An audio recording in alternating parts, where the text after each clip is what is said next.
la segunda mitad del embarazo, hablando después de la semana 20 de gestación, que esta es la enfermedad hipertensiva asociada del embarazo. ¿Cuál es la base de todo esto, muchachos? Lo que hemos platicado. Lo primero es unificar los criterios para poder detectar factores de riesgo, saber establecer el tratamiento en una crisis y principalmente contribuir a que no haya más comorbilidades materno-fetales, entre ellas pues la muerte materna, que es lo que más nos interesa. Para ello, pues nosotros, ante todo, antes de hablar de algún tema, tenemos que saber la definición. Y Zenaido, ¿me puedes decir cuál es la definición de preeclampsia, por favor? Sí, doctor. La ¿Cuál definición es es? síndrome multisistémico de gravedad variable específico del embarazo caracterizado por una reducción de la perfusión sistemática generada por un vasoespasmo y activación de los sistemas de coagulación. Eso, chingas, te lo vas a aprender, te lo vas a tatuar. Cuando te vuelva a ver, lo vas a poner, ¿no? Y es importante que lo vean ustedes. ¿Se fijan? El tema de preeclampsia no habla nunca, nunca, nunca, nunca sobre aumento de las cifras tensionales, sino habla sobre los cambios que suceden fisiológicos que derivan a todas esas modificaciones a nivel sistémico. Por eso se llama síndrome multisistémico. Va a afectar todos los órganos y sistemas, va a tener variabilidades desde severas o no severas, ahorita como se dice grave o no grave, y lo principal es que va a haber hipoperfusión, una falta del flujo obviamente circulatorio a nivel sistémico en las pacientitas. Algo que se activa, pues obviamente, algo que va a presentar es un vasoespasmo, que es lo que lo produce, y la activación de sistemas de coagulación es por el daño endotelial que se está generando. Entonces, pues obviamente hay daño endotelial, hay un cúmulo de plaquetas, hay destrucción plaquetaria, entre otras funciones. Entonces, prácticamente estamos hablando de una patología la cual tiene un componente global y está específicamente relacionado en cada uno de los ámbitos físicos y bioquímicos en todas las pacientitas. Obviamente, yo les había comentado, tiene una gran incidencia en mortalidad. Les he dicho que entre hemorragias, enfermedades hipertensivas asociadas del embarazo e infecciones son las principales causas de muerte materna. La enfermedad hipertensiva es la segunda causa actualmente, hasta un 25% de los casos. Nosotros tenemos una alta incidencia de preeclampsia, de hecho, hasta 10% de todos los embarazos. O sea, ¿eso qué quiere decir? Que una de cada 10 mujeres embarazadas va a tener preeclampsia. Y esto pues va a estar estrechamente relacionado a la morbilidad materno-fetal y a la morbilidad fetal también, porque es una de las principales causas de yo finalizar un embarazo prematuramente. Y por ello, ¿por qué? Porque el tratamiento real es finalizar completamente el embarazo. Para esto, pues bueno, hay que recordar que pues sí hay una gran incidencia de mortalidad de muchas de mis pacientes y entre ellas, pues bueno, enfermedades hipertensivas siempre va a estar asociada como una de las principales causas. Algo que me llama mucho la atención y creo que ustedes tienen que poner atención es cuándo se presenta el pico de enfermedades hipertensivas. Y si se fijan que tiene un cierto realce en las jovencitas entre 15 y 16, pero a partir de los 30 años en adelante, vean cómo aumenta el número de funciones asociadas a enfermedad hipertensiva del embarazo. ¿Qué es lo que le llama la atención? Pues bueno, es a partir de los 30 en adelante, que es la edad actual en la mayoría de las mujeres actualmente que se están iniciando con su primer embarazo o que en estas edades ya tengo más factores de riesgo que lo puedan desencadenar. ¿Cuáles son las teorías de todo esto?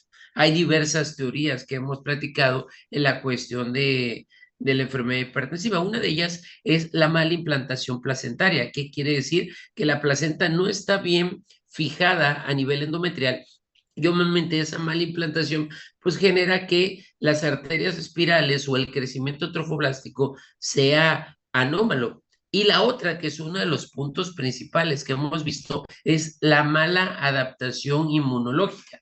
Aquí, ¿qué quiere decir? Que hay una respuesta antígeno-anticuerpo entre la mamá y el producto.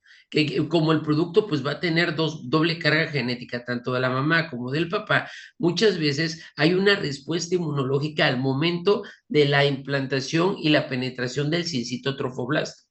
Al presentarse eso, obviamente respuestas proinflamatorias, respuestas obviamente de tipo inmunológico, que hacen que los vasos que van a empezar a penetrar del trofoblasto sean mucho más delgados y por ende obviamente tengamos más alteraciones en el proceso circulatorio desde la implantación del huevo fecundado. Entonces, no solamente se está presentando más adelante, sino desde el momento de la fecundación. Y obviamente hay factores de riesgo, desde altos, moderados o bajos factores de riesgo, pero en esta tabla literalmente les pongo los altos, ¿no? Pacientitas mayores a 40 años o que actualmente ya están manejando más de 35, obesidad, que tenga una comorbilidad como cualquiera de estas que tenemos, ya sea hipertensión, diabetes, una enfermedad como el lupus eritematoso, síndrome cerebrovasculares, migrañas, entre otras cuestiones, o que haya tenido antecedentes de enfermedades hipertensivas en embarazos anteriores o alguna afección, obviamente, de tipo inmunológico. En los factores medios, pues bueno, estamos hablando pues más o menos más chiquitas de 20 años, un índice de masa corporal, como les dije, con obesidad, que sea su primer embarazo o que sea multíparas, esos son factores de riesgo, que sea primipaternidad. O sea, ¿qué quiere decir? El papá, o sea, una nueva pareja, también puede también tener este factor de riesgo, que hay antecedentes familiares de preeclampsia y obviamente pues presiones arteriales ligeramente aumentadas. Entonces, ¿cuáles son los factores de riesgo que están presentes en la preeclampsia? Pues tenemos factores paternos y factores maternos. O sea, no todo tiene la culpa la mamá, ¿no? También el papá tiene culpa porque él es el que presenta un factor inmunológico. Entre ellos, pues obviamente en los riesgos paternos hay una mala adaptación inmune a la exposición de los espermatozoides. Y eso pasa, por ejemplo, en las pacientitas que es un nuevo compañero, obviamente que sea la primigeste, que sea su única pareja. En inseminación artificial también sucede mucho. Padre cuya pareja anterior haya tenido enfermedad hipertensiva asociada al embarazo, preeclampsia, y ahorita está con una nueva pareja y la embaraza, alto riesgo de que pueda presentar preeclampsia. Entonces, algo que ustedes van a preguntar, muchachas, si se llegan a embarazar de un hombre que ya tuvo hijos, oye, ¿le dio preeclampsia a tu mujer, sí o no? O sea, hasta eso tenemos que preguntar de vez en cuando, ¿no? Y sucede mucho a los adolescentes. Entonces, eso es muy importante en la cuestión de la reacción antígeno-anticuerpo que puede tener la pacientita. Y obviamente los maternos, pues que tengas antecedentes de enfermedades hipertensivas, que tu familia, las mujeres de tu familia habían tenido, que haya un intervalo, y esto es muy importante, intervalo en la gestación de 5 años o más. ¿Por qué? Porque la respuesta inmune se modifica completamente y obviamente se reinicia. Entonces el cuerpo, cuando hay un embarazo después de 5 años, pues va a decir, bueno, esto es algo nuevo para mí. Receptor, obviamente, de donación de ovocitos a las pacientitas que tenemos de úteros subrogados o, pues, obviamente, en fecundación in vitro y edad materna avanzada, ¿no? Que estamos hablando más allá de 36 años. Entonces, es muy importante que nosotros tengamos pendientes de estos factores de riesgo. Entonces, ¿dudas hasta aquí, ahorita, muchachos? ¿O preguntas? No, Doc. Sí, Doc, que cómo es A ver, que, dígame. cómo que es que cómo es que a través de la pareja, o sea, del hombre se va pues transmitir esta enfermedad a otra mujer. No es que sea transmisión, es que, como les dije, es una reacción antígeno-anticuerpo. Es como si fueras de otro tipo de grupo IRH, ¿no? O sea, literalmente lo mismo. Es una respuesta inmunológica. Acuérdate que el huevo fecundado tiene dos cargas genéticas, la materna y la paterna, y la mujer va a responder a la carga genética paterna. ¿Sale? Entonces, hay hombres que tienen mayor predisposición de producir enfermedad hipertensiva a las mujeres. Digo, por eso hay que preguntarles, oye, ¿has embarazado a alguien? Sí. ¿No? ¿Qué? Oye, ¿no tuvo preeclampsia? No, bueno, pues ahorita ya todos los papás luchones hay que preguntarles eso. Eso es muy importante, ¿ok? O también, pues en las pacientitas, en el caso de las mujeres, pues igual, toda mujer que tuvo enfermedad hipertensiva previamente, pues va a tener el factor de riesgo de producirla, ¿ok? Bueno, la fisiopatología, pues literalmente lo dice la definición. O sea, va a haber un vasoespasmo, como dijimos, síndrome multisistémico de severidad variable caracterizado por hipoperfusión secundaria, vasoespasmo y activación de los sistemas de coagulación. Esa es la definición, muchachos. ¿Estamos de acuerdo? Bueno, basados en esa definición, pues son los síntomas y signos que va a tener. Si estoy hablando que va a haber un vasoespasmo generalizado y una hipoperfusión, pues vamos a tener desde cefalea, acúfenos, fosfenos, obviamente alteraciones a nivel hepático, a nivel renal, alteraciones a nivel neurológico y a nivel renal específicamente la presencia de proteinuria y más adelante alteraciones hematológicas frecuentes. Entonces, es muy importante, ahorita vamos a desglosar un poquito la fisiopatología, para que ustedes sepan que todos estos cambios se pueden ir presentando. Y por ejemplo, a mí esta tabla me gusta muchísimo porque habla literalmente de la fisiopatología. ¿Qué me dicen? ¿Dónde encontró esta tabla? ¿Quién la ha visto?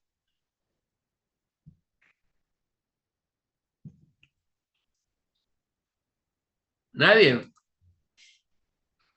Ni siquiera se les ocurrió ver su CTO, ¿verdad? No, ni eso leyeron. Bueno, pues esta tablita está en el CTO, en ese que les mandé a sus jefes de grupo. Y habla donde la pacientita con preeclampsia, pues, ¿qué es lo que va a presentar? Es una patología placentaria que les dije, por la alteración antígeno-anticuerpo va a generar factores tóxicos circulantes. Estos factores tóxicos, por eso anteriormente se llamaba toxemia, van a generar un proceso proinflamatorio y eso va a generar un daño endotelial. Obviamente, al haber un daño endotelial, va a haber vasoconstricción en la paciente. Al haber vasoconstricción, también va a generarse el daño endotelial, un aumento en la coagulabilidad en el momento obviamente del flujo sanguíneo y la agregación plaquetaria. Pero cuando se agregan las plaquetas, como vieron en su libro de Gayton, en hemostasis y coagulación de la sangre, pues obviamente tiene que existir algo que se llama fibrinolisis y es la destrucción plaquetaria, ¿no? Entonces, esa destrucción de plaquetas, pues obviamente se va a generar a nivel sistémico, porque estamos hablando que es un síndrome multisistémico. Entonces, si hay una vasoconstricción, pues ¿qué es lo primero que se va a elevar? Va a ser la presión arterial. ¿Estamos de acuerdo? Obviamente, esa vasoconstricción también se va a generar a nivel renal y vamos a dañar el glomérulo. Y si se daña el glomérulo, la perfusión tubular o el filtrado glomerular se va a ver afectado y por ende la salida de productos de alto calibre a nivel urinario, entre ellas son las proteínas. Y si se salen las proteínas, ¿qué presión es la que yo tengo afectada, muchachos? ¿Cómo se llama esa presión a nivel capilar? A ver, Es la oncótica, Leida, ¿no? Es la ¿cuál? oncótica. Hidrostática. La oncótica, ok, muy bien. La presión oncótica, que es la que divide y es la división de paredes. Entonces, un líquido va a pasar hacia otro sin tener ninguna resistencia. Y clínicamente, ¿cómo se va a ver esa paciente? Edematizada. Edema. Nada, ¿no? Completamente. Entonces ya tenemos dos signos, hipertensa, edematizada. Bueno, y aparte con la salida de proteínas, trombopenia y hemólisis. ¿Qué les dije? Hay hipercoagulabilidad y hay daño endotelial. El endotelio se empieza a dañar, se forman lesiones y se agregan las plaquetas. En ese momento que se agregan las plaquetas, pues empiezan los procesos de fibrinolisis naturales, pero no es lo mismo que se presenten en una parte del cuerpo a que se presenten en todo el sistema. Entonces vamos a tener trombopenia, va a empezar a destrucción a nivel plaquetario y en algún momento va a haber hemólisis. Y cuando hay hemólisis, ¿cómo se va a expresar en el laboratorio, muchachos? ¿Qué se aumenta en el laboratorio cuando hay hemólisis? ¿Qué aumentamos, Gilberto? ¿No son los hematocritos, Doc? Ah, qué chingados. ¿Qué es lo que ves en el laboratorio Bilirrubina. primero? Mande. Bilirrubina. ¿Cuál? ¿Directa o indirecta? La indirecta. La indirecta, porque la directa es por problemas obstructivos. ¿Estamos de acuerdo? Y obviamente va a haber hemólisis, ahí voy a ver que hay hemólisis. Y aparte, pues van a disminuir las plaquetas. ¿A partir de cuándo considero que es plaquetopenia? ¿Por abajo de cuánto? A ver, Rosa Belén. 150,000. ¿Y cuál es la clasificación de Mississippi? ¿Quién me la dice? Dice, maldita sea. A ver, Rafaela. Clasificación de Mississippi. A ver, Miranda. No. No saben cuál es la clasificación de Mississippi. A ver, Estelda. Nada. A ver, José Vázquez. Humíllalos a todos. Ni madres. La primera vez que oigo ese concepto. No manches, ¿no vieron la morfología? La clasificación de Mississippi habla sobre, es la clasificación de plaquetopenia, que se habla, que se divide en 3 grados. Obviamente el grado 1 va a ser la más grave. Entonces, grado 3 vas desde por abajo de 150 hasta 100. Grado 2, pues de 100 hasta 50. Y grado 3, pues menos de 50. ¿Estamos de acuerdo? Esa es la clasificación de Mississippi. Entonces, es muy importante cuando alguien llega con trombocitopenia, clasificarla. Obviamente, a partir del grado 2 al grado 1, son las que a mí me preocupan en la enfermedad hipertensiva del embarazo. ¿Estamos de acuerdo? Bueno, entonces, clasificación de Mississippi. Grado 1, 2 y 3. La grado 3 es de 50 a 100. La grado 1, la grado 2 de 100 hasta 50 y grado 1 por abajo de 50. Ok. Entonces se genera todas esas hemólisis y al mismo tiempo esa isquemia o esa vasoconstricción también se va a dar a nivel hepático. Y si se da a nivel hepático, pues obviamente lo primero que se puede empezar van a hacer las pruebas de funcionamiento hepático. Y aparte, puede haber una congestión vascular a nivel del hígado y entonces las pacientitas van a tener dolor epigástrico. ¿Por qué? Porque hay una congestión específicamente en la cápsula de Gleason. Entonces, sí es muy importante saber que clínicamente así se puede expresar. Y obviamente, si hay isquemia a nivel del sistema nervioso central, pues las pacientes va a tener cefalea, va a estar obnubilada, y si de plano se le cierra completamente la oxigenación a nivel cerebral, pues ¿qué le va a presentar? Crisis convulsivas. Y eso se va a llamar eclampsia. Entonces, la eclampsia es la presencia de crisis convulsivas durante el embarazo. ¿Estamos de acuerdo? Y cuando yo junto estas 3 patologías, que es hemólisis, elevación de las enzimas hepáticas y obviamente encuentro a la plaquetopenia, se va a llamar síndrome de HELP. Es hemólisis, elevación de las enzimas hepáticas y plaquetopenia. Ese es el síndrome de HELP. Y el síndrome de HELP, estamos hablando de una de las principales causas de muerte de las pacientes en enfermedad del embarazo. ¿Estamos de acuerdo? ¿Dudas hasta ahorita? ¿No? Bueno, si Sí, tienen...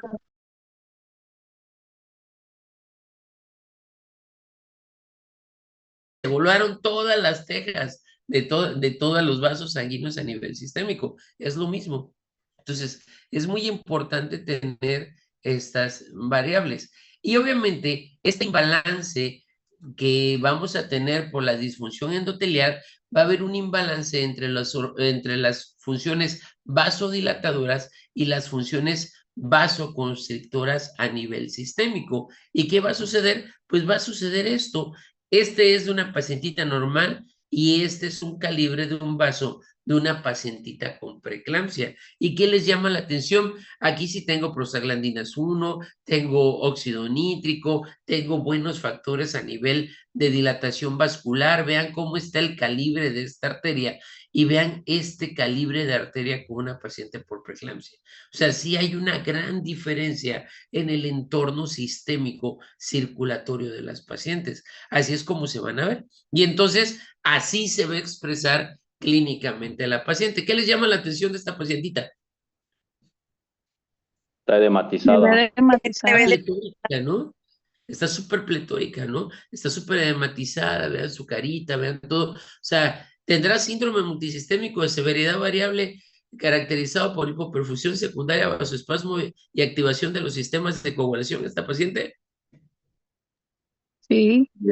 Claro, ¿no? O sea, esta pacientita tiene edema, te juro que la presión está elevada, ha de tener daño endotelial severo, chequen sus pruebas de funcionamiento hepático y chequen todo, pues, a final de cuentas, en relación a las pacientitas. ¿Y cómo voy a diagnosticarla? ¿Cuáles son los datos clínicos? Pues es muy importante. Número 1, las cifras tensionales. A cualquier paciente que ustedes revisen, muchachos, porque ustedes son médicos de primer contacto, y me imagino que ya fueron a sus prácticas de comunidad de medicina comunitaria, si es que todavía hay en la Facultad de Medicina ese tema, tienen que checar la presión arterial. Y la presión arterial son 2 registros de diferencia de 6 horas en la paciente en reposo, ¿ok? Y la presión sistólica para hipertensión es por encima de 140 o diastólica 90 milímetros de mercurio. ¿Estamos de acuerdo? Ahora, ¿quién de ustedes me dicen cuál es el valor para yo considerar una proteinuria? Por ejemplo, ¿quién me lo va a decir? A ver, Andrea Zacapala, proteinuria. No sé. ¿Cuál es? ¿Cómo que no sabes? ¿12? No, 12 no es. A ver, Elda. Había visto 300 a 1999 milímetros de... Ok, muy bien. Más de 300 proteinuria. Excelente, doctora, ¿eh? La proteinuria podemos presentar cuando tenemos más de 300 miligramos. Aquí estamos, perdón, 300 miligramos o más en orina de 24 horas. Es importante. Entonces, eso es proteinuria. ¿Estamos? O que tengas más de una cruz en las tiras reactivas para determinar las proteinurias. El edema. El edema también puede ser clínicamente una de las valoraciones que vamos a tener. Anote lo de la proteinuria, porque eso se los vamos a preguntar. El edema. ¿Quién sabe cómo se clasifica el edema? ¿Quién sabe cuál es la clasificación de Godet que la haya visto alguna vez o la haya escuchado en sus prácticas? ¿Cómo lo dividían la clasificación de Godet? A ver, Yesenia, clasificación de Godet. No, claro, no. Lo voy a investigar, pero no. En nosología, ¿qué les dan? A ver, Leida, clasificación de Godet. Nada. A ver, Enrique, no me hagas quedar mal. No, tampoco. Ese mi dinero lo estoy ¿Es lo de tirando. 1, 2, 3 y 4? Ajá, pero a ver cómo se clasifica. En grado 1 es de magnitud leve a depresión sin distorsión del contorno. En grado 2 es con depresión de más de 4 milímetros. En el grado 3 es con depresión de más de 6 milímetros. Y en el grado 4 es con una depresión de hasta 1 centímetro. ¿Esa dónde la viste? Viene en una tablita. En una tablita de qué, de picar. Yo tengo una tabla de picar ahí en mi. A ver, Pele, tráigame la tabla de picar. Bueno, aquí tengo otra tabla, creo. Perdón. No, no te preocupes, está bien. No, esa no es la clasificación real de Godet. Esa es la clasificación clínica que manejas de urgencias, que dicen que es por la profundidad de los dedos. Realmente la clasificación de Godet habla en esta función, es que tanto tenemos de edema en la paciente. Por ejemplo, la clasificación 1, que son una cruz, es edema pretibial maleolar de pies. O sea, las pacientitas tienen el edema en la parte más distal de las extremidades inferiores. ¿Ok? Ese es 1 o una cruz. 2 cruces estalla en la pared abdominal y la región lumbosacra. Es una de las partes donde ya va a estar presente. 3 cruces va a estar anterior y más facial en manos, ¿sí? O sea, la vas a tener así con las manos súper gorditas y va a estar un poquito facial así como que dematizada. Y 4 es anasarca, literalmente la paciente es un globo michelino de pura agua, ¿no? Entonces es muy importante. Eso es importante que lo valoren cuando observen a las pacientes, porque casi todas las pacientitas embarazadas puede que tenga una clasificación 1. Muchas llegan con edema pretibial, pero el tener 2 o el tener 3 y 4, ya ni se diga, y estamos hablando de un desbalance de la presión oncótica. La pacientita de la foto, ¿qué clasificación la pondrían ustedes? Nada más como la vieron. Con la de 4 cruces, la anasarca. 3, 4 cruces, ¿no? Más o menos. O sea, se veía toda edematizada, ¿no? Entonces, es importante que nosotros estemos revisando y ver la clasificación de Godet, que se las pueden preguntar en un caso clínico, ¿no? Que diga, paciente hipertensa de 16 años, la cual llega con cifras tensionales de 130, 90, se le toma laboratorios con proteinuria de 2 gramos y clínicamente presenta un Godet 2. Y abajo les voy a poner ¿cuál es el grado 2 de Godet? Y van a decir, sí, no manches. Y a ustedes lo van a poner. ¿Estamos de acuerdo? No los quiero traumar, pero así va a venir su examen. Ok. ¿Dudas hasta aquí ahorita? ¿Preguntas? Porque empiezo yo a hacer preguntas. ¿Preguntas?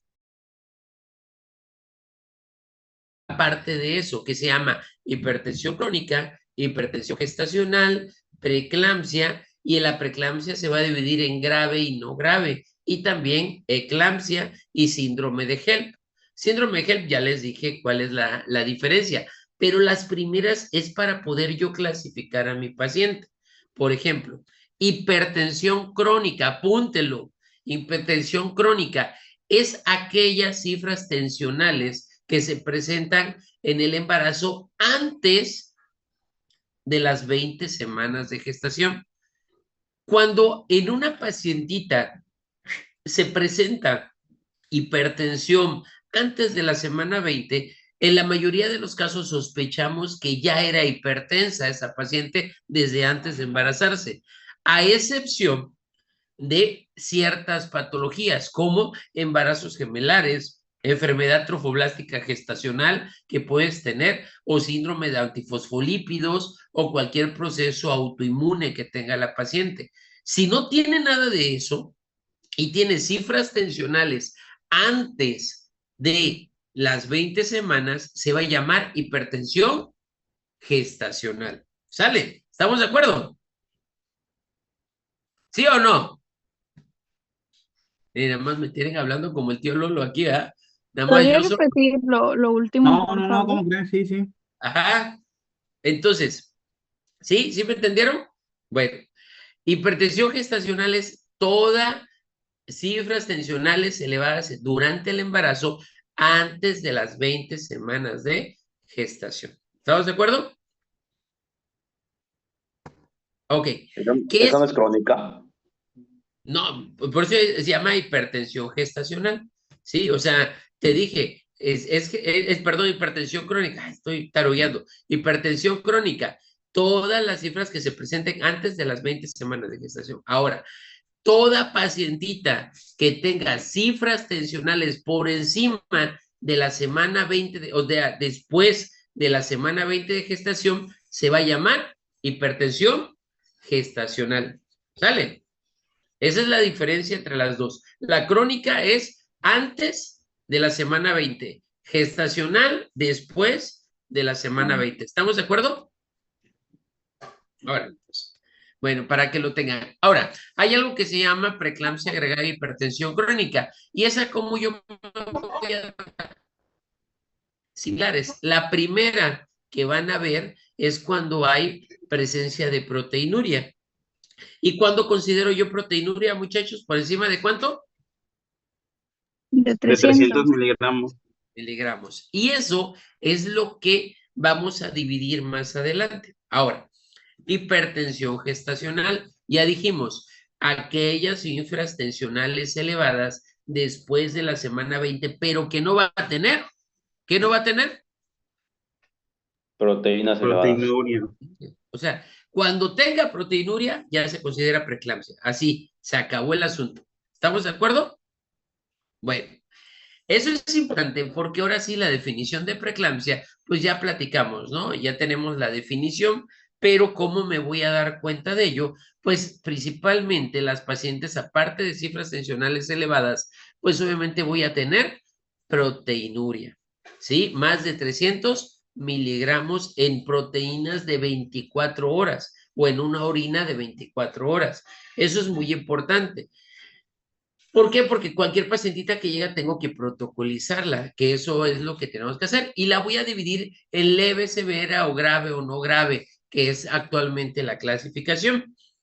En la no grave o leve, como se decía anteriormente, tenemos ciertas características clínicas. Cifras tensionales entre 140 y 90, que eso no hay problema. Presencia de proteinuria, como dijo su compañera hace rato, entre 300 y 1999 miligramos, ¿sí? Y o tiras reactivas hasta 30 miligramos. Eso es preeclampsia sin criterios de severidad o preeclampsia no grave o preeclampsia leve. Cualquiera de los nombres es correcto. ¿Estamos de acuerdo? ¿Dudas de esto que les dije?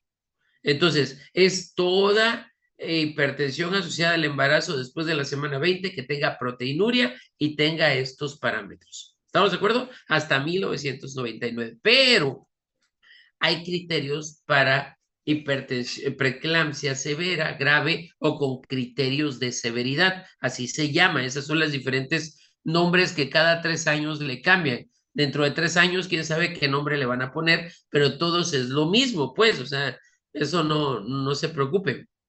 Ok, en la preeclampsia con criterios de severidad o severa, tengo ciertos datos clínicos que ustedes tienen que valorar. Uno de ellos, que las cifras tensionales normalmente están entre 160 y 110. ¿Vieron cómo estaban anteriormente? ¿No? 140, 90. Aquí no. 160, 110. Si yo tengo la sistólica o la diastólica por encima de esos parámetros, ya considero una paciente con criterios de severidad. ¿Estamos de acuerdo? Que tengamos por lo menos 2 tomas, obviamente con diferencia de 15 minutos o 6 horas de anticipo. Proteinuria, este es algo importante. Más de 2 gramos de proteínas se considera criterio de severidad. ¿Ok? Antes de eso no se considera criterio de severidad. Pacientes con oliguria, recuerden que hay daño a nivel renal también, menos de 500 mililitros en 24 horas y que tengan una creatinina sérica más allá de 1.2. O sea, ya estamos hablando de que hay daño renal de la pacientita. Esto va a llamar la atención, trombocitopenia. Algunos autores hablan de que la trombocitopenia, para que yo considere que sea criterio de severidad, debe estar en una clasificación 2 de Mississippi. Aunque algunos otros dicen con que sea clasificación 3 es más que suficiente. ¿Cuál es la clasificación 2 de Mississippi, Yesenia? Es de 100 a 50. 100 a 50. ¿La clasificación 2?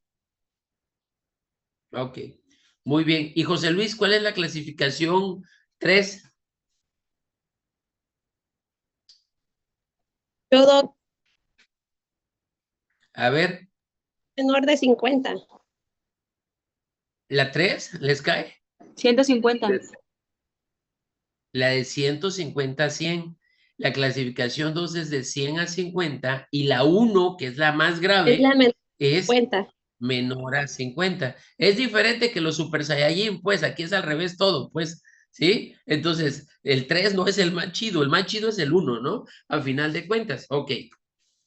Hay daño hepático. En estas pacientitas yo pido unas pruebas de funcionamiento hepático y veo que las transaminasas están elevadas, más de 70 o 3 veces por encima de su valor estándar. Eso es muy importante.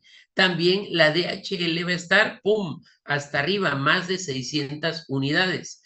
Obviamente que ya tenga una CID, pues ya estamos hablando que es un criterio muy grave de severidad, y esto es importante porque esto es clínico. Las pacientes vienen con cefalea, trastornos obviamente en el estado de conducta, vienen con tinnitus, vienen con alteraciones visuales y van a tener cianosis también muchas veces. Pero entonces, es importante, si a ustedes les llega una paciente con cifras tensionales de 150/95, le toman unas proteínas en 24 horas y le salen de 2.1, una creatinina de 1.2, plaquetas de 140,000, TGO, TGP de 44, DHL de 200, pero viene con cefalea intensa y así como que un poquito somnolienta. ¿Cómo clasificas a esa paciente? En hipertensión gestacional,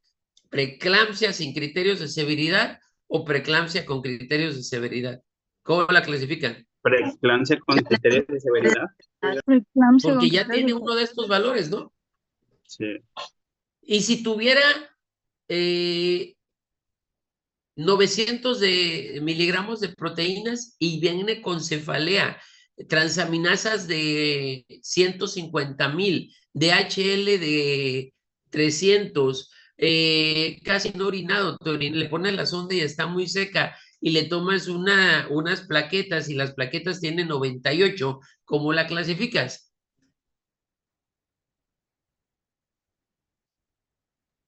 También severa. Grave. También, Ajá, porque severa. tengo datos. Aunque tuviera una presión de 110/60, pues, si ya viene con todo y vámonos. O sea, la clasificas con criterios de severidad. ¿Sí me entendieron? Estos parámetros que estamos observando aquí son los parámetros. Con uno que tengas así alterado, ya es criterio de severidad. ¿Estamos de acuerdo? No importando todo lo demás. Sí, porque luego se basan en las proteínas y no es basado en todo lo demás. Obviamente, si les llega con dolor en epigastrio, signos de afectación fetal y todo lo demás, pues ya estamos sospechando. Y en esta tabla es donde yo, pues, englobo todo algo que se llama preeclampsia típica. La preeclampsia típica, ¿qué es, muchachos? Pues simplemente es lo mismo que les dije, pero sin todo el sistema o todos los datos clínicos, y aquí te los dice, ¿no? Te dice hipertensión gestacional más uno de los siguientes datos. Síntomas de preeclampsia, pues obviamente hemólisis, o sea, si tengo las bilirrubinas indirectas elevadas, trombocitopenia menos de 100,000, que les dije que algunos autores consideran eso, elevación de las enzimas hepáticas 2 veces por arriba del límite normal, o que tenga alaninotransferasa o alaninoaminotransferasa, TGO, TGP, pues elevadas. Proteinuria gestacional más de uno, o que tenga proteinuria gestacional con uno de los siguientes datos. O sea, les llega una paciente con proteinuria y que tenga síndromes de preeclampsia, que son los datos clínicos, hemólisis, trombocitopenia, elevación de las enzimas hepáticas, y en algunos casos que se llegue a presentar esto antes de la semana 20 con datos específicos. O también que estos datos clínicos se lleguen a presentar 48 horas después del parto o de la finalización del embarazo, que es cuando más riesgos podemos tener en la paciente. Otros datos clínicos que nos pueden dar, pues podemos tener dolor en el cuadrante superior derecho, dolor en epigastrio, dolor en el pecho o retroesternal, náuseas, vómitos, obviamente que empiecen a tener sangrados a nivel dental, obviamente con datos de congestión cardiovascular, dolor de cabeza, cambios visuales, alteración del estado mental de la paciente, que esté sangrando en las mucosas, que tenga ictericia también es uno de los datos clínicos, o que tenga estos datos de laboratorio, proteinuria persistente más de 300, obviamente durante 24 horas, que las plaquetas disminuyan menos de 1000, que las enzimas hepáticas, como les dije, estén elevadas 2 veces o más, la creatinina más de 2.1, o la DHL que esté por encima de 2 veces más el valor normal, o sea, más de 600. Entonces, estos son datos que se pueden presentar también esporádicamente y aisladamente, o sea, no necesariamente que la paciente traiga hipertensión, pero si tiene todos estos datos clínicos y la cifra tensional está en 110, 70, no va a decir, ay, no, no es preeclampsia porque no tiene cifras tensionales, no, sí es una preeclampsia, pero pues no se está expresando en las cifras tensionales, pero en todo lo demás sí. ¿Estamos de acuerdo? Doc, ¿se ¿Sí podría o no? considerar ¿Algunas que dudas? esa sería como una preeclampsia como temporal? O sea, como si fuera un pico que se presenta o... Preeclampsia es preeclampsia. No, la preeclampsia siempre se va a presentar, o sea, la preeclampsia es preeclampsia, no hay preeclampsias temporales. En el momento que se presenta va a ir incrementando su sintomatología hasta que sucedan dos cosas, que finalice yo el embarazo o que la paciente y el bebé se mueran. Aquí no hay de dos. Entonces, para que tengan presente eso. O sea, la preeclampsia no es temporal. De hecho, es una señal de alarma que no me puedo confiar. ¿Ok? ¿Y qué es la eclampsia, muchachos? La eclampsia es crisis convulsivas durante el embarazo. Eso es la eclampsia. O sea, para que no esté le echando más choro, ¿no? Aquella paciente que tuvo preeclampsia y tiene más de 20 semanas de gestación y presenta crisis convulsivas, se va a llamar eclampsia. ¿Estamos de acuerdo? Ok. Y esta, ¿qué importancia va a tener ustedes? Pues la importancia que a pesar de que no es tan común, tiene esto, una mortalidad del 20%. O sea, ¿qué quiere decir? Que 2 de cada 10 mujeres que tienen una eclampsia se van a morir. Se van a morir. O sea, la eclampsia es un problema muy severo. Estamos hablando que hay una vasoconstricción severa en la paciente. Y esto también es importante. 25% de las pacientes con preeclampsia las eclampsias ocurren en el puerperio. O sea, cuando en teoría ya resolvimos el problema y no dejamos manejos de control en la paciente, empiezan a convulsionar. Entonces, también eso puede suceder. Obviamente, pues bueno, tenemos clasificaciones preparto y posparto y principalmente durante las primeras 48 horas que puede presentarse. ¿Cómo es esta crisis convulsiva? Pues es una crisis tónico-clónica, no tiene auras. Y obviamente puede ser una o varias convulsiones a la vez. Y lo primero que tiene la paciente es apnea e hiperventilación. Entonces es algo muy importante que tengamos con las pacientitas. Ok, ¿dudas hasta aquí? ¿De la eclampsia? ¿Preguntas? Ninguna, son unos expertos. Ok, vale. Bueno, ya basados en eso, ¿hay datos que te hagan sospechar que la paciente vaya a convulsionar? Claro que sí. Cuando te llega una paciente con estas cifras tensionales que se llaman signos y síntomas sugestivos o inminentes de eclampsia, te llegan pacientitas con cifras tensionales de 185, 115 o que tengas proteínas más de 5 gramos. O sea, si tú tienes una paciente con más de 5 gramos de proteínas, aguas, esa pacientita te va a convulsionar, que te llegue vomitando, que te llegue con muchas náuseas, con mucha cefalea, o que esté obviamente muy somnolienta, que te llegue con dolor epigástrico. El dolor epigástrico es una señal de mega alarma en la paciente, que tenga hiperreflexia. Tú tocas a nivel del sistema nervioso, ¡pum!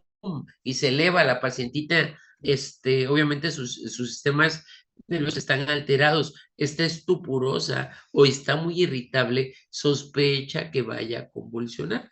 Entonces, es importante que nosotros sepamos dividir todos estos factores. ¿Ok? ¿Estamos de acuerdo? ¿Hasta aquí dudas?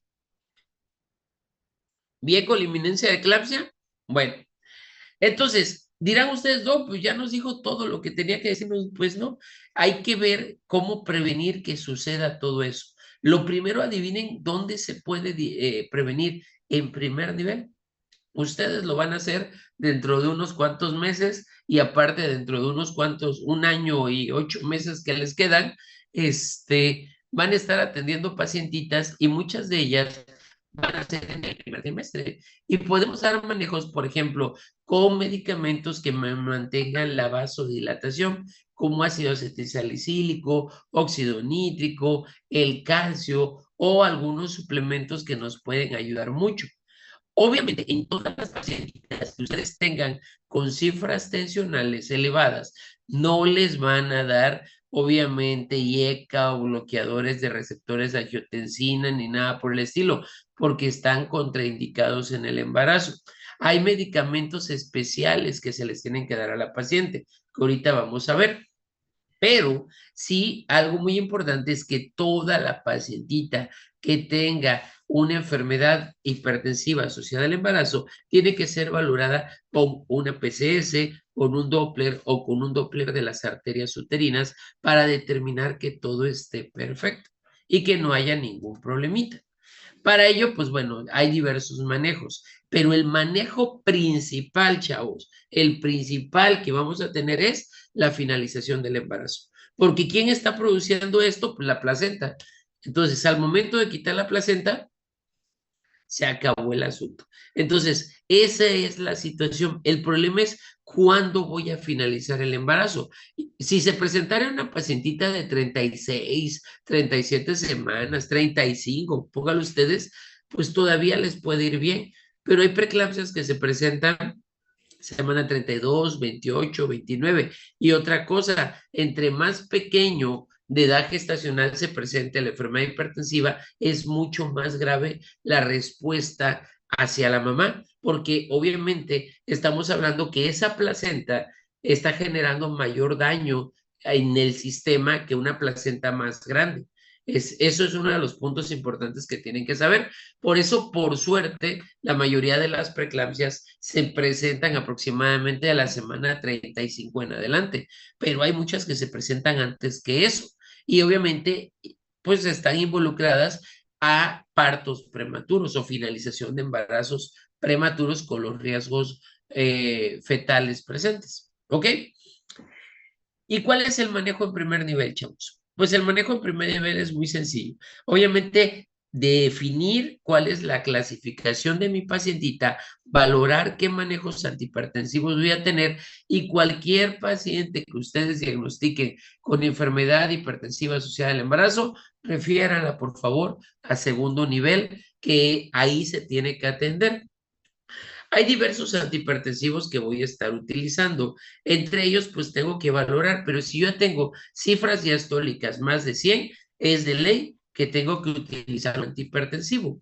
¿Cuáles son estos? Apúntenlos, saquen copia, hagan captura de pantalla, a ver cómo le hacen. Pero bueno, el primero es la alfa-metildopa. ¿Cuáles son las dosis? Normalmente en dosis bajas te dicen que son 250 miligramos vía oral cada 8 horas, ¿sí? E hidralacina de 30 miligramos vía oral cada 8 horas. Eso es la primera dosis. Esta las puedo incrementar dependiendo los cambios que va a tener la paciente. Si tiene cambios un poquito más graves, puedo aumentar a 500 miligramos y a 50 miligramos cada 8, o aumentarlas las mismas dosis a cada 6 horas, sin tener un aumento por arriba de 2 gramos de alfa-metildopa y más de 200 miligramos en 24 horas de hidralacina.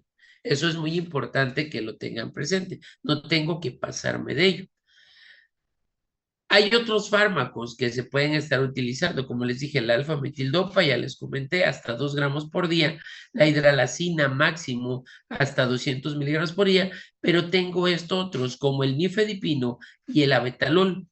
El nifedipino normalmente lo estás dando entre 10 a 30 miligramos cada 8 horas, máximo 150 miligramos al día, pero el otro que se utiliza es el abetalol.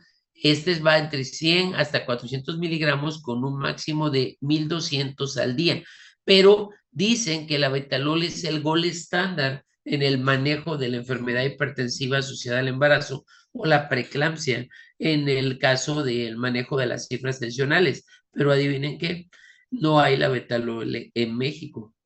O sea, no existe, no está. Entonces, al no haber la abetalol en México, pues tengo nada más alfa-metildopa, hidralacina y nifedipino. ¿Estamos de acuerdo? Pero anótelo, porque de hecho en algunos exámenes del examen nacional te lo preguntan como principal medicamento gold estándar en el manejo de la enfermedad hipertensiva del embarazo para mitigar las crisis hipertensivas, pues ya, la betalol, pero realmente el que utilizamos es metildopedralcina y nifedipina. ¿Ok? ¿Estamos de acuerdo? Nunca van a ver un labetalol en México, a excepción de que ojalá suceda, porque yo creo que sí va a suceder, uno de ustedes esté en Europa, en Estados Unidos, haciendo obstetricia avanzada materno-fetal y con cirugía fetal y manejo integral de la paciente crítica obstétrica y que esté muy orgulloso de ustedes y que les diga, aquí sí usamos la betalol, doctor, y me mandan una captura, la betalol, doctor, así ya, yo, ay, no mames, qué chingón, y ya me mandan una cajita, ¿sale? Órale, pues, muchachos. Entonces, afuera de eso, pues bueno, están contraindicados los IECA, los antagonistas de los receptores de la angiotensina 1, porque sí se ha visto que hay daños fetales, o sea, sí son teratogénicos, entonces están contraindicado. Nada que le vas a dar captopril, enalapril, que le vas a dar que le vas a al albadol, al letalol o el que ustedes quieran, no se lo van a dar. ¿Sale? Obviamente estas pacientitas tenemos que cambiar los fármacos y saber qué hacer. ¿Estamos de acuerdo? Ok. Otra cosa importante, chavos, las pacientitas con preeclampsia, hablando de cifras tensionales en el puerperio, pues a estas pacientitas hay que estarlas vigilando cada 4 horas, ver cómo están sus funciones urinarias, continuar los antihipertensivos, chavos, eso es muy importante, continuar los antihipertensivos para que durante mínimo 72 horas, y en algunos autores te dicen que son hasta 15 días en el puerperio. Obviamente reposo absoluto y valorar laboratorios según los cambios y estar observando la presión sistólica. En el caso de las preeclampsias con criterios de severidad o preeclampsias graves, a muchas de las pacientitas, cuando les llega una preeclampsia con criterios de severidad, esto es lo que van a hacer, a excepción de todo. O sea, son pacientitas que vas a poner en ayuno, las vas a canalizar, le vas a poner una sondita Foley para cuantificar la diuresis, vas a checar las proteínas en 24 horas. Algunos autores dicen que les puedes poner cargas de 250 y dejar soluciones para 1000 para 8 horas, que actualmente ya no se utilizan. Actualmente las soluciones se tienen que dejar para 12 horas aproximadamente, porque dicen que entre menos líquidos administres, menos daño. Acuérdense que son pacientitas que tienen daño endotelial. ¿Y qué presión es la que está afectada en las pacientitas? La oncótica. Oncótica. Y si yo le meto chorros de líquido, pues se va a hematizar, y uno de los principales lugares donde se va a hematizar es a nivel del sistema nervioso central, y la pacientita va a morirse de un edema cerebral y todo por estarle poniendo carguitas de líquidos. Normalmente te dicen que la dosis que vas a estar administrando es de 83 mililitros por hora. O sea, si sacamos cuentas, 83 mililitros por hora, pues ¿cuánto sería? En 8 horas. ¿Cuánto sería? 83 por 8. 1.6. Ahora, 83 por 8. No, 6.4, 6.4, perdón. Aquí 664 mililitros en 8 horas. Es muy diferente a esto, ¿no? De 1000 mililitros. O sea, son dosis mucho más bajas. Entonces, es muy importante lo que tienen que ustedes administrar de líquidos. Y obviamente tienen una caja roja. Esta caja roja tiene todos estos medicamentos que son antihipertensivos, desinflamatorios, anticonvulsivantes, y de todos estos, ¿cuál creen ustedes que es el manejo de elección para las crisis convulsivas en la preeclampsia? ¿Cuál de todos estos es el medicamento de elección para crisis convulsivas en la preeclampsia? ¿Quién me lo dice? El diazepam. Diazepam, sulfato de El magnesio. diazepam. Diazepam también. Sulfato de Sulfato de magnesio. magnesio. Sulfato de magnesio. ¿Sí? sulfato imagínense que les hubiera hecho el maldito examen y les hubiera puesto y todos, no, diazepam, no, la fenitoína, el diazepam lo utilizamos como parte del manejo. Por eso les dije, léanse el artículo, estaba bien chido. Sulfato de magnesio. El sulfato de magnesio es el gold estándar en el manejo. Ok, ¿cómo vamos a manejar a esta pacientita? Bueno, nifedipino, pues en caso de que no tuviera otro antihipertensivo y tengo una crisis hipertensiva, puedo administrar vía oral entre 10 a 30 miligramos vía oral y estar vigilando. Obviamente, estar vigilando los niveles de presiones arteriales. Y pues continuamos hasta que tengamos cifras tensionales diastólicas, o sea, de 110 milímetros de mercurio, ahí va, hay que estarla vigilando la pacientita constantemente.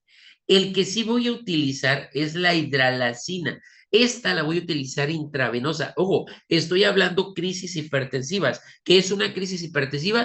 160, 110, como dice esta tablita, 160, 110. Cuando yo tengo una paciente que tenga cifras tensionales de 160, 110, voy a administrar uno de estos medicamentos. Entre ellos es la hidralacina. La hidralacina se administra en bolo. Vas intravenoso, lo administras directo, 5 miligramos intravenoso y voy a estar vigilando entre 5 y 10 miligramos cada 20 minutos. O sea, voy a estar ahí pegadito a la paciente 20 minutos a ver si bajaron las cifras tensionales. Si baja, le paso otros 5 miligramos. ¿Cuál es mi dosis máxima? 30 miligramos. O sea, pues hay que estar vigilándola. Para pasarle 30 miligramos, yo le tuve que haber administrado durante 1 hora, no, más de 2 horas, hidralacina a la paciente. Entonces, hidralacina cada 20 minutos, 5 miligramos. ¿Estamos de acuerdo? El abetalol, que les dije que no existe en México, pero en otros lados sí, pero anoten cuál es la dosis. Son 20 miligramos intravenosos, así en bolo, seguidos de intervalos de 40 80 cada 10 minutos. O sea, lo dejas en bomba de infusión y tienes que acumular una dosis de 220 miligramos aproximadamente. O en algunos casos, dejas infusión continua de 1 a 2 miligramos por minuto y se está dando intermitentemente las gotitas. Esa es la dosis del abetalol que vamos a estar presentes, ¿ok? Y otros que puedo estar utilizando ya que le estabilice, ahora sí, cambio a medicamentos vía oral. De hecho, el manejo de las enfermedades hipertensivas en la mayoría de los casos son con medicamentos vía oral. O sea, primero es intravenoso en las crisis, como les puse, con hidralacina, con nifedipino y bueno, si es que se les aparece por ahí un botecito, la betalol. Pero cuando ya la estabilicé, pues hay que vigilar que las cifras diastólicas estén en 100 milímetros de mercurio y ya puedo darle a la pacientita entre 250, 50, dependiendo del estado de severidad, vía oral, cada 6 o 8 horas, como lo amerite. Hidralacina entre 30 y 50, también cada 6 a 8 horas, o nifedipino, 10 miligramos cada 8 horas, estarla vigilando. Pero eso es cuando ya la tengo estabilizada. Antes son dosis mucho más elevadas. No le vayan a dar, y eso se los voy a decir, importante para ustedes, niños, por favor, el nifedipino, no se les vaya a ocurrir la tontería, y a quien vean que lo hagan, péguenle una cachetada de ponérselo sublingual, porque lo que van a generar es una vasodilatación sumamente grande y van a provocar un desprendimiento prematuro de placenta, ¿sale? Y aparte de ello, pueden presentar una isquemia a nivel coronario y me van a matar al paciente y al bebé, ¿sale? Por si observan en cualquier paciente embarazada o en cualquier hombre o paciente no embarazada o paciente no gestante o gestante, como los quieran llamar, no les vayan a poner nifedipino sublingual. Eso está contraindicado. ¿Estamos de acuerdo? No porque vaya a ser una crisis, está contraindicado. Es muy grave. ¿Ok? Bueno. ¿Cuáles son los errores más comunes que realizamos en la práctica médica del manejo de la preeclampsia? Híjole, el más común es confiarnos. ¿sí? O sea, retrasar la interrupción del embarazo, eso es muy importante. Recuerden, aquí el problema no es el bebé, el problema es la mamá y la placenta. La placenta está generando el problema. Entonces, yo no puedo estar subestimando la enfermedad y esperar que vaya progresando porque el bebito tiene que madurar. Si yo ya tengo a la paciente con criterios de severidad, se finaliza el embarazo. Eso es importante, muchachos. Si yo a la paciente la tengo con criterios de no severidad o una preeclampsia no grave, puedo aguantarme tantito a que madure el bebé, pero pasadas exactamente las 24 horas posterior a la última administración de madurador pulmonar, vámonos, se saca el bebé, ¿sí? Y si llega con criterios de severidad, chavos, se tiene que finalizar el embarazo, no importa las semanas de gestación del bebé, para que estén conscientes de ello. O sea, ¿por qué? Porque si no se me va a complicar y se me van a ir los dos y ese bebito, pues obviamente va a tener a una mamá, pues difunta, ¿no? Va a andar caminando aquí, si ven atrás de mí, está el camino de la serpiente, ¿no? Entonces estamos ahí andar caminando a la señora, toda madre. Sí, ¿por qué? Porque pues ya pasó por otros lugares, ¿ok? Bueno, otros medicamentos que puede utilizar para crisis convulsivas, como les dije, fenobarbital sí se puede utilizar, 30 miligramos intramuscular o intravenoso cada 12 horas. La DFH, que es la que más se utiliza, que va entre 10 y a 15 miligramos por kilogramo de peso, directamente, obviamente, administradas en ámpulas de 250 intravenosas y las vamos a estar administrando directamente y mantenerla de 5 a 6 miligramos. En una paciente no embarazada, la dosis va hasta 17 miligramos. En un paciente pediátrico es de 7.5 miligramos, pero en una paciente embarazada va de 10 a 15 miligramos por kilogramo de peso. ¿Sale? Entonces, esas son alternativas que tengo para yugular las crisis convulsivas, pero el gol estándar son estos esquemas, muchachos, los esquemas con sulfato de magnesio. Este es el gol estándar, porque ayuda a la sinapsis cerebral, genera vasodilatación y obviamente evita las crisis convulsivas.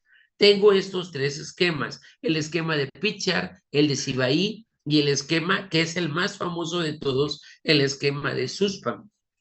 ¿Qué diferencias tiene? Van a preguntar ustedes. Bueno, la diferencia es más que clara.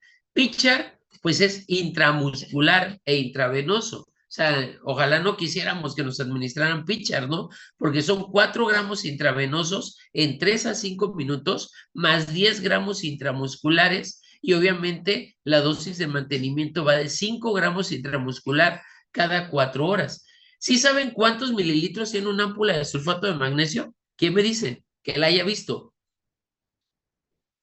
Son 10 mililitros por ámpula y cada ámpula es 1 gramo de sulfato de magnesio. Imagínense el tamaño del jeringón que le van a poner si les voy a administrar 5 gramos intramusculares. ¿Cuántos serían? 50 mililitros. Parecen las jeringas de caricaturas, ¿no? Así grandotototas, así que vamos a estar teniendo. Pues así se administra. ¿Cuándo voy a administrar esas dosis? Cuando este esquema se utiliza en situaciones rurales o que ustedes no puedan canalizar, pero si tengo el sulfato de magnesio, pues con la pena, pero va a intramuscular una dosis muy elevada. Pero para eso, yo sé que todos ustedes son personas decentes y sí van a tener una solución Harman en su centro de salud, pues vamos a tener estos dos esquemas. El esquema de Cibaí, que lo utilizamos en la eclampsia, anótelo, Cibaí se usa en eclampsia y aquí son 6 gramos intravenosas en 10 minutos, así como va, 6 gramos intravenoso en 10 minutos y de mantenimiento dejo de 2 a 3 gramos intravenosos por hora. ¿Sale? Esa la ocupo en la eclampsia nada más. O sea, cuando la paciente está convulsionando, pues va, esquema de Cibaí. ¿Estamos de acuerdo? El esquema de Suspam lo utilizamos en las pacientes con criterios de severidad. Hay dos esquemas, este Suspam que están viendo ahorita y el Suspam modificado. Este Suspán normalmente son 4 gramos intravenoso en 3 a 5 minutos, o sea, es para yugular la crisis. También lo puede utilizar en eclampsia en algunos casos y deja un mantenimiento de 1 gramo a 2 gramos por hora, ¿sí? De vigilancia, obviamente, a la paciente.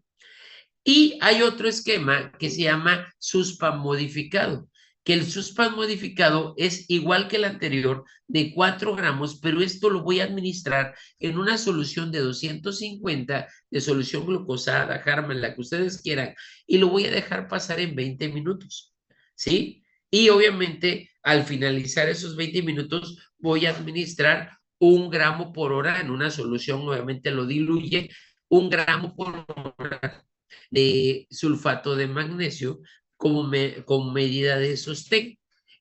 ¿Cuándo lo voy a utilizar?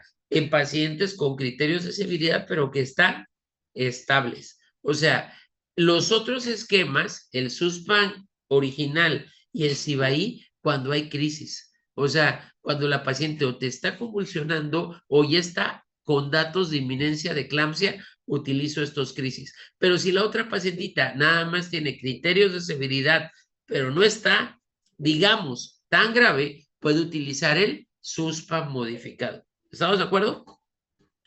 Obviamente, estas pacientitas hay que estarlas vigilando. Vamos a estar vigilando patrón respiratorio, patrón urinario, el reflejo patelar. Hay que estar viendo que no tengan ningún otro problemita porque el sulfato de magnesio es tóxico. O sea, no crean que se lo voy a pasar así porque quiero pasárselo, no. Hay que estar vigilando a la paciente porque puede haber toxicidad por sulfato de magnesio y puede matar a la paciente. O sea, no se les va a morir, la van a matar, ¿sí? Entonces es importante que sepan cómo vigilar a la paciente. El sulfato de magnesio lo van a estar administrando aproximadamente durante 48 horas después de la finalización del embarazo. ¿Por qué? Porque les dije, las eclampsias y más en las que ya tuvieron criterios de severidad muy marcados, se presentan a las 48 horas del puerperio. Entonces hay que prevenirlo. ¿Y cuáles son las dosis séricas de sulfato de magnesio?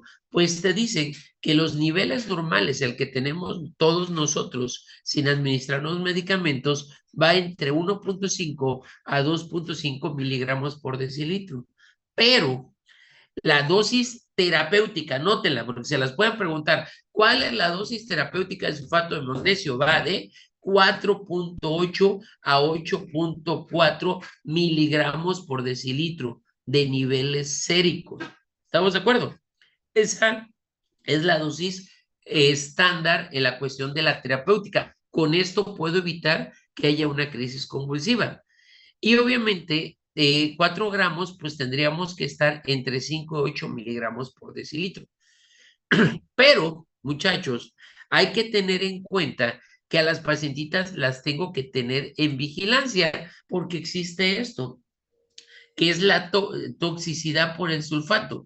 Si yo séricamente tengo de 9 a 12 miligramos por decilitro, se van a dar cuenta que la paciente va a tener pérdida del reflejo patelar. O sea, ya hay toxicidad a nivel sistema nervioso. Si yo tengo más de 14.6 miligramos por decilitro, la pacientita puede tener un paro respiratorio. Obviamente, si tengo más de 15, le va a dar una parálisis. Entonces, la van a ver a la paciente, no convulsiona. Pues no, no le va a convulsionar, pero va a estar así. O sea, pues no, no manches. Y un paro cardíaco así bien chido, más de 30 miligramos por decilitro, ¿no? Entonces, es importante ver y siempre que administren el sulfato de magnesio, que tenga una bomba de infusión. O si no, que tengas a alguien experimentado en tener un buen goteo de sulfato de magnesio, porque como les dije, tengo que tener estandarizado mis dosis, que es de 4.8 a 8.4 miligramos por decilitro a nivel sérico de sulfato de magnesio. Y eso lo solicito todos los días. O sea, siempre que tenga la paciente con sulfato, pues pido niveles séricos por turno, bueno, no por turno, y sí, también se puede pedir por turno, cada 8 horas, o los pido cada 24 horas, dependiendo la gravedad de la paciente. ¿Y el antídoto cuál es? Pues es gluconato de calcio. 1 gramo intravenosos, se los administran, y ya con eso pues va a competir con el sulfato de magnesio por los receptores de calcio y obviamente va a funcionar como un antídoto. ¿Estamos de acuerdo? Entonces, el antídoto va a ser su gluconato de calcio. Entonces, pues, ¿cuáles son las medidas generales que van a hacer ustedes, chavos? Pues siempre que les llegue una pacientita con eclampsia, el ABC, ¿sí? Vía aérea permeable, la ventilación y la circulación. Esa ya se la saben de cajón. Hay que ponerle una canulita de Guedel, hay que ver que no se muerda la pacientita, hay que canalizarla 2 vías, administramos el bolo de sulfato de magnesio, específicamente en este caso sería si está convulsionando el esquema de Cibaí. ¿Cuál es el esquema de Cibaí, José Joaquín? Cibaí, viéndome a la cara. No lo recuerdo, Doc. No chingue, tengo media hora hablando de esquema, van a matar. A ver, Enrique, Cibaí, no me quedes mal, ¿eh? 6 gramos. Tengo 20 barotes aquí. 6 gramos intravenoso en 10 minutos y 2 a 3 gramos intravenoso por hora, ya de mantenimiento. Cuando te vea, te voy a estos 20 varos, vas a ver. Entonces, porque tú sí respondiste adecuadamente, ¿sí? Entonces, ahorita voy a sacar mi quincena, que ni me pagan, pero mi quincena a todo dar. Nada, es cierto. Entonces, es importante, chavos, que sepan. Otra vez, José Joaquín, ¿cuál es la dosis de Cibaí? 6 miligramos, digo. 6 miligramos. Me quiero volver chango marihuano. Me tomé esta captura, aquí lo tengo. 6 miligramos, Cibaí, ¿te cae? 6 gramos. 6 6 gramos. gramos. 6 gramos. Si la ámpula viene de 1 gramo, imagínate, sácale 6 miligramos a la ámpula. No, pues no, 6 gramos, o sea, 6 gramos así, pum, se lo vas a, y después dejas usted, ok, a estas pacientitas inicias el esquema y vas a dar antihipertensivos. Tiene una crisis hipertensiva, tiene cifras tensionales 170, 120. ¿Qué medicamento utilizas?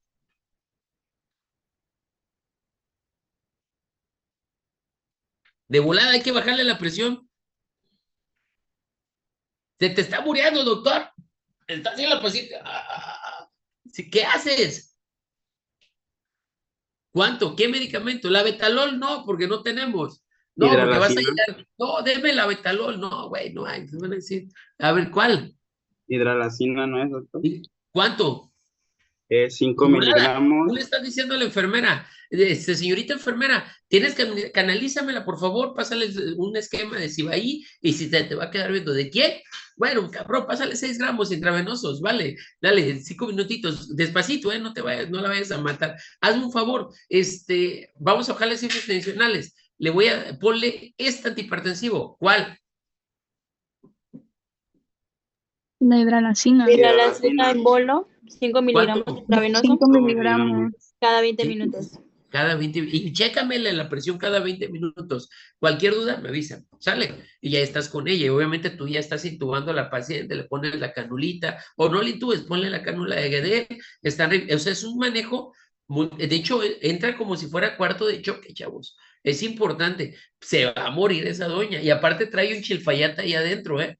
O sea, imagínense, se muere. La muerte materna es tan grave que puede caer una bomba en un lugar y se mueren todos, pero si una de esas estaba embarazada, la van a hacer de pedo por la embarazada, porque es un problema de salud pública a nivel internacional. Es una valoración de los criterios. Los países con muerte materna, obviamente se vigilan las muertes maternas, son vigiladas muy fuerte. Entonces, no se te puede ir una pacientita por no saber el esquema. Eso es importante. Esto sí lo van a ver más común de lo que se imaginan, ¿eh?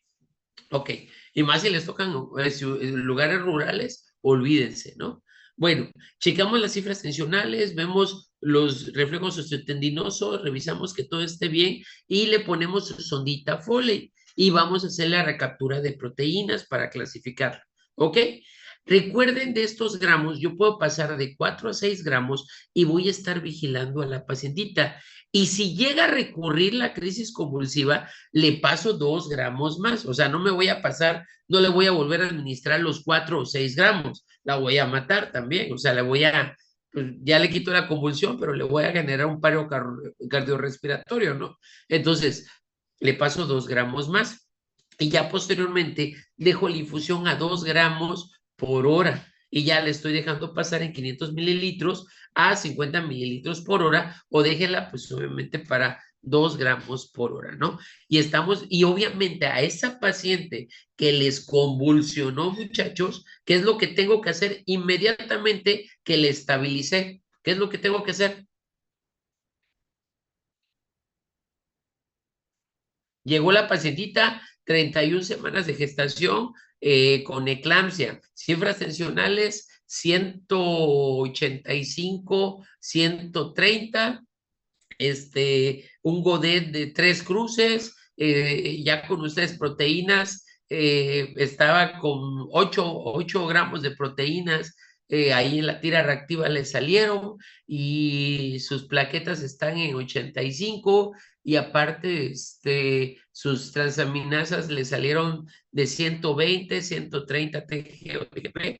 Entonces, ¿qué hace? La tengo que estabilizar. Si la estabilizo, le quito la crisis convulsiva, le pongo la hidralazina, manejo sus cifras tensionales, pido plaquetas, pido plasma, la canalizo con 2 vías. ¿Y qué hago inmediatamente?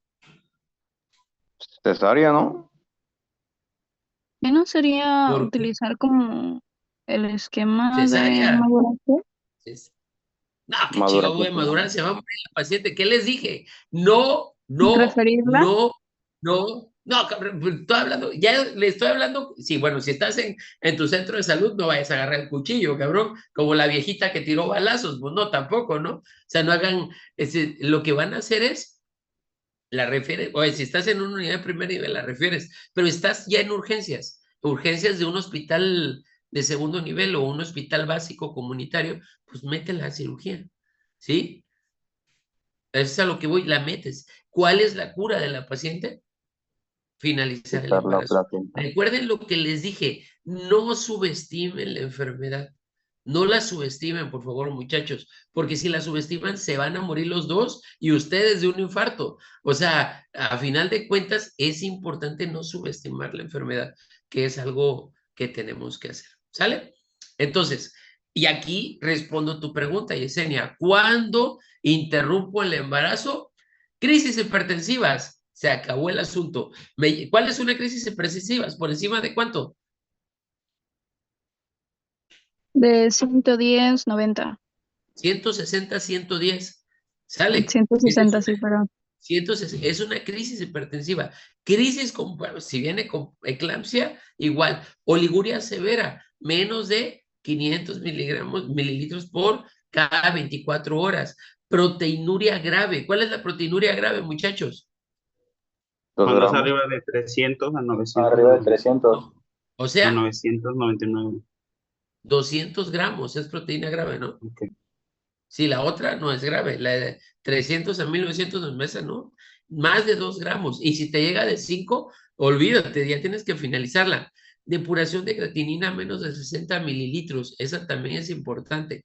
Trombocitopenia, que te llegue con menos de 100, o bueno, ya que te, miren, se van a dar cuenta cuando estén a nivel hospitalario que muchos subestiman y dicen que por encima de 100 no hay tanto problema. No hay tanto problema, pero pues, tener una paciente con 140, 130, 120, estamos hablando que es un Mississippi 3, que ya hay proteinuria, que ya, perdón, hay trombocitopenia. Entonces son pacientitas que se tienen que valorar porque se van a ir deteriorando.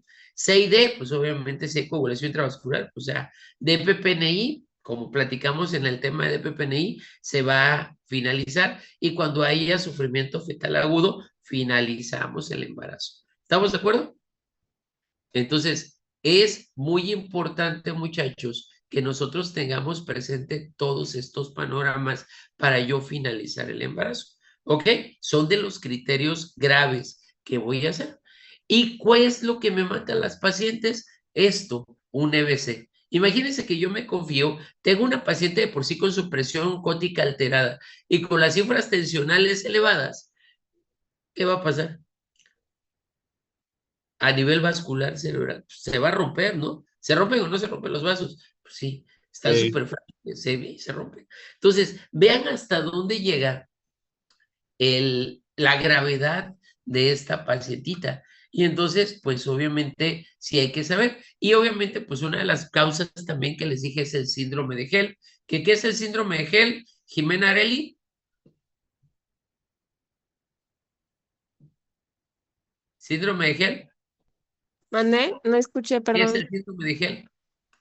El síndrome de Gel es... ¿Qué significa?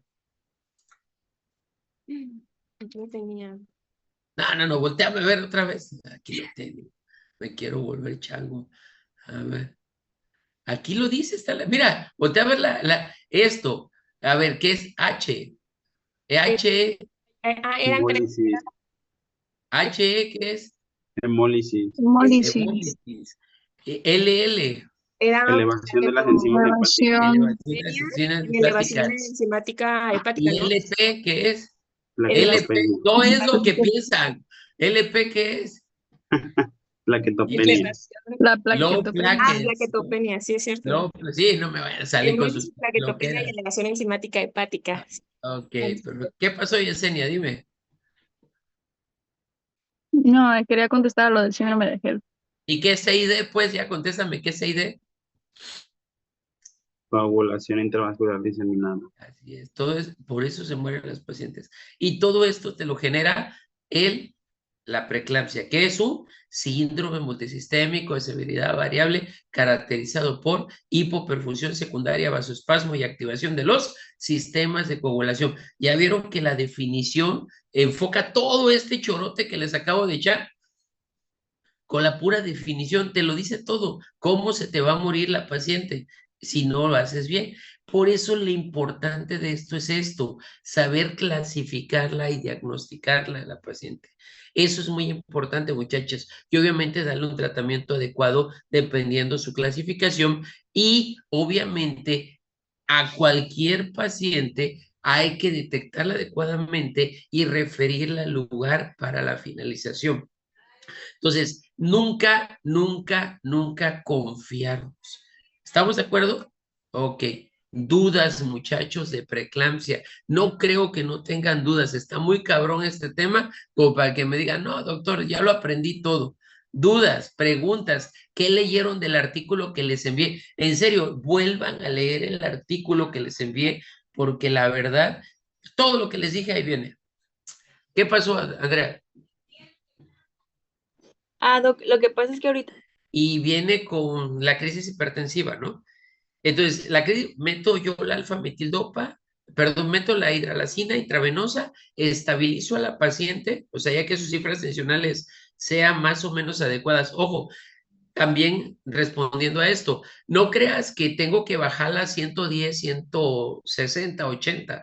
No, es bajar la crisis hipertensiva. O sea, recuerden, la crisis es 160, 110. Entonces, bajar de eso es adecuado y pasarla directamente a quirófano. O sea, es pasarla. Ya la alfa-metildopa y la hidralacina, posterior a la finalización del embarazo, la administramos vía oral. O sea, se la damos vía oral, sin ningún problema, pero ya después de que hayamos finalizado el embarazo. En algunos casos, cuando la paciente llega con criterios de severidad, pero todavía apenas se están acentuando, que yo le quisiera dar chance a la paciente, se las inicio vía oral, pero que no tenga crisis hipertensiva. Por ejemplo, que te llegue una pacientita con 140, 90, te llega con proteínas de 2.5 gramos, te llega con transaminasas de 50, dices, ok, la transaminasa normal es de 30, 50, dices, ok, las plaquetas están en 125 y tengo un embarazo de 34 semanitas. Digo, mira, hay que aguantarlo y no tiene ayuno la señora, pues vamos a esperar tantito y ahí sí le das alfa-metildopa, hidralacina vía oral y obviamente protocolizas bien a la paciente y la metes a cesárea. Ya cuando madures al bebé, ahí sí pudiera yo madurar al bebé. Pero si viene una crisis hipertensiva, primero es intravenoso lo que le vayas a administrar y ya después que finalices el embarazo, administras todo vía oral, bueno, los antihipertensivos vía orales, ¿ok? sí, Doc, gracias. Órale, ¿qué pasó, Rosa? Doctor, lo que pasa es que de hidralazina había dicho que se vigila cada 20 minutos, pero creo que mencionó que si bajaba pasar otros 5 miligramos. Sí, se mantenía elevada. O sea, por ejemplo, te llega la pacientita contigo y tú te llegó 180, 160, y tú le administras 5 miligramos y la pacientita la bajas a 170, 100, 130. Dices, no, pues no manches, todavía está elevada. A los 20 minutos pasas otros 5 miligramos. Vigilas. Ya la pacientita, ya la tienes en 140, 100. Ah, bueno, ya 140, 100 todavía. Ya la diastólica está menor de 110. Entonces, ahí, en ese momento, lo que podrías hacer es administrar los antihipertensivos, pues. ¿Ok? O sea, es dosis respuesta, pues, a final de cuentas, cada 20 minutos. ¿Sí? Que no nos pasemos de ¿cuántas dosis? De 30 miligramos. 30 miligramos. ¿Sí? ¿Ok? ¿Qué pasó, Yesenia? Dime. Doc, con respecto a, por ejemplo, si llega una paciente con náuseas y ya vomitando, ¿hay alguna contraindicación con que pasemos de manera intravenosa algún antiemético como la metoclopramida? Pues la puedes administrar sin problemas. O sea, de hecho, a veces les das hasta un acetrón y lo que tú quieras. Sí se los puedes dar, no pasa nada. O sea, pero igual las náuseas y los vómitos que va a tener es por el proceso inflamatorio a nivel cerebral. En el momento que administra sulfato de magnesio, se les quita mágicamente. ¿Sí? O sea, eso es importante que tienes que enfocar. No se vayan por otro lado, utilicen el esquema de manejo estandarizado. O sea, si la paciente te llega con crisis hipertensivas o te llega con datos de inminencia de eclampsia o te llega con preeclampsia con criterios de severidad, pero muy marcados, no te vayas con los síntomas fuera del lugar. Es embarazada, tiene cifras tensionales elevadas y te llega con datos de inminencia de eclampsia o con criterios de severidad clínicos, o sea, todavía no las has hecho ningún laboratorio, pues no le vas a dar el antiemético, lo que vas a hacer es, le ingresas, inmediatamente la canalizas, tomas la muestra, le pones la solución, administras el sulfato de magnesio y vas a ver que se le quita las náuseas y el vómito. Y aparte el hipertensivo, lo administras. ¿Por qué? Porque se va otra vez a vasodilatar, se va a relajar y vas a ver que va a estar como si nada, para que no se pierdan en eso, porque si dices, no, pues ponle metoclopramida para las náuseas, no, mejor en lo que pasas el tiempo para administrar ese medicamento, mejor administra este sulfato de magnesio y obviamente el antihipertensivo. Otra duda, Doc, antes Y de... claro, em, había puesto un caso usted ahorita como ejemplo de que llegó una paciente de 31 semanas de gestación. En ese caso, podríamos, bueno, ya ve que hay esquemas de maduración pulmonar y están indicados desde la semana 24 hasta la desde la semana, bueno, hasta la semana 34. ¿Podemos sí, pasarlos en ese caso o no serían tan necesario? no pasa nada, pero acuérdate cuánto tiempo tengo que esperar para que madure. O sea, Ah, hay que ver lo que te dije, por eso la importancia es clasificarla. Si te llega la paciente con una preeclampsia sin criterios de severidad, sin problema, administraselos. Y ya cuando esté maduro, finalizas el embarazo. O sea, te llega la misma paciente con criterios, sin criterios de severidad. Te llega con proteínas de 500, te llega con unas cifras tensionales de 130, 100, por ejemplo. Tus transaminasas normales, tus plaquetas normales, todo normal. Nada más las proteinurias de 500 y la cifra excepcional elevada, pues, y tienes 31 semanas y no tiene datos clínicos marcados de vasoespasmo, pues dices, ¿sabes qué? Le administro el esteroide y me espero a la maduración. Ahí sí, pero si la paciente te llega con criterios de severidad, ni te estreses, ¿eh? O sea, no le va a hacer nada. De hecho, te voy a ser sincero, El mismo estrés, porque la preeclampsia no es crónica, no es aguda, ¿eh? La preeclampsia es crónica relativamente, porque es un proceso que se está incrementando poco a poco. Entonces, esos bebitos, te soy sincero, ya tienen su propia madurez porque están en un estado de estrés constante.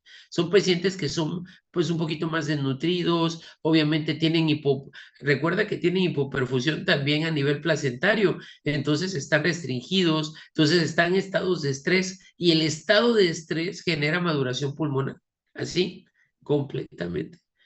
Y la otra que les tengo, y ya puedes finalizarlo con calma. Y si no, pues hazle el estudio para saber si está maduro. ¿Cuál sería el estudio que tienes que saber para que esté maduro? Es Lo de 5 la esfingomielina y lecitina, mayorados. Ya eso, chingo. ¿De cuánto es? De mayorados. Eso, todo, o espero lo hayan puesto ayer todo bien, ¿no? Entonces, ese es mayorados. Entonces, es muy padre. Y la otra, chavos, que creo que les tengo que decir, hay algo que se llama triage. Y el triage valora quién vale más en ese momento. Es como si yo les pusiera el ejemplo que hay un accidente automovilístico en la escénica, que casi no sucede, y encuentro dos accidentados. Un niño de 7 años con lesión cefálica, con exposición parcial o casi total, parcial de la masa encefálica, y tengo un hombre de 35 años con fractura expuesta de fémur sangrando, y ustedes llegan en la ambulancia. ¿A quién se llevan al hospital inmediatamente? Al morro, siempre de al 36. ¿A quién? al niño. Dígame Al de lo que van a hacer. 35, ¿no? En orden de ¿Ah? prioridad, creo que es embarazadas, niños y luego adultos, ¿no? No, tú dime, ¿a quién te llevarías? Agarras al morrito y te lo llevas y dejas al de 36 Al años. de 35, ¿no? No, al de 36 años lo llevaríamos en la ambulancia, ¿no? O ¿Y sea, al niño? por ¿El niño supervivencia. Por prioridad al niño. te cae? Pues ya tiene exposición de masa encefálica. Ya no, Es que ya se va a está morir muerto, en ¿no? el camino. Ajá. Se va a quedar y va a quedar todo menso y va a quedar así, si es que bien le va. En cambio, al chavo es padre de familia, de una familia de 2 niños que lo esperan en su casa y su mujer, que lo atropellaron, pues, y pues ni modo, ¿no? O sea, eso es a lo que voy. Se escucha muy cruel, ¿no? Decir eso, pero pues te llevas al que sí va a sobrevivir. Eso es el triage. Y aquí también es el triage. El triage me voy a llevar al que, porque si no voy a gastar, me llevo al niño y se me van a morir los dos. Aquí igual, no puedo esperarme con el niño. Solamente en casos muy seleccionados me espero. Y si no, finalizo el embarazo. Por eso les dije, no subestimen la enfermedad. ¿Estamos de acuerdo? Órale, pues muchachos. Pues listos. Espérame.